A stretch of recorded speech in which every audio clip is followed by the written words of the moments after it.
তো ষষ্ঠী, আমার বড় মেয়ে না খেয়ে একদম থাকতে পারে না। বড় জামাই অফিসে, এবছর অফিস, অন্য বছর ছুটি থাকে। আর খেতে আমার বড় মেয়ে খুব ভালোবাসে। মা তোমার এই যে ফলগুলো দেখছেন না, ও কামড়েই সব খেয়ে নেবে, ওকে কেটে দিতে হবে না। আর হালকা রান্না হচ্ছে আলু পেঁয়াজ পোস্ত, মাছের ঝাল, পাবদা মাছ, দুধ, যেগুলো ও খেতে ভালোবাসে। এবার কি আমি খাবো? হ্যাঁ, 100 বার। আর রান্না কেমন হয়েছে সেটা বলবেন। হ্যাঁ ঠিক আছে, বলছি আমি তাহলে শুরু করছি। প্রথমে এটা কি বানিয়েছো মা? এটা হচ্ছে আলু পেঁয়াজ আর পোস্ত, আলু পেঁয়াজ পোস্ত। বা এটা তো আমার খুব ভালো লাগে। হ্যাঁ, খুব ভালো হয়েছে।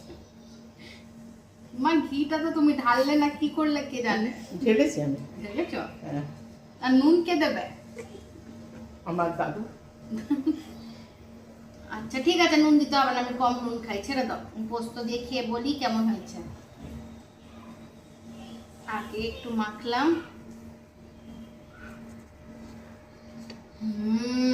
কিন্তু এইখানেই শেষ নয়, বিকেলে আমার জামাই আসবে, তখন পোলাও, মাংস, তারপর রায়তা, মাংস কষা, ভেটকি মাছ, কাটা মাছ সব হবে।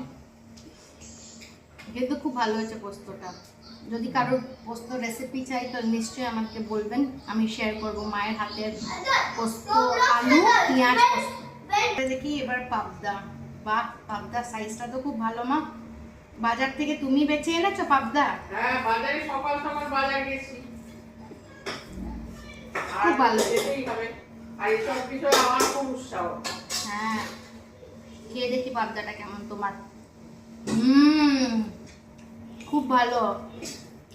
একটু নুন দিতে পারতে, বাকিটা খুব ভালোই আছে, খুব টেস্টি হয়েছে। আর আমি একটু অভ্যাস আছে আমার না, একটু মাছের ঝোল দিয়ে একটু পোস্ত মেখে খাওয়ার, আমার খুব ভালো লাগে।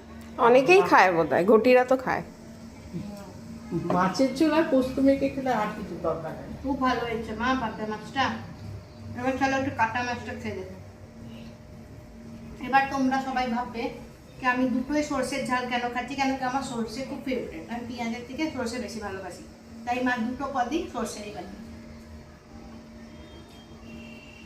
এবার খাবো আমি কাটা মাছ। আর সবচেয়ে বেশি ভালোবাসে ফল খেতে।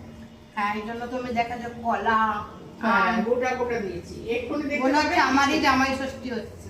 আচ্ছা, তুই তো মায়ের ষষ্ঠী, তো তোরই তো হচ্ছে। এবার কাটা মাছটা খেয়ে দেখি, অল্পই ঝোল নিলাম।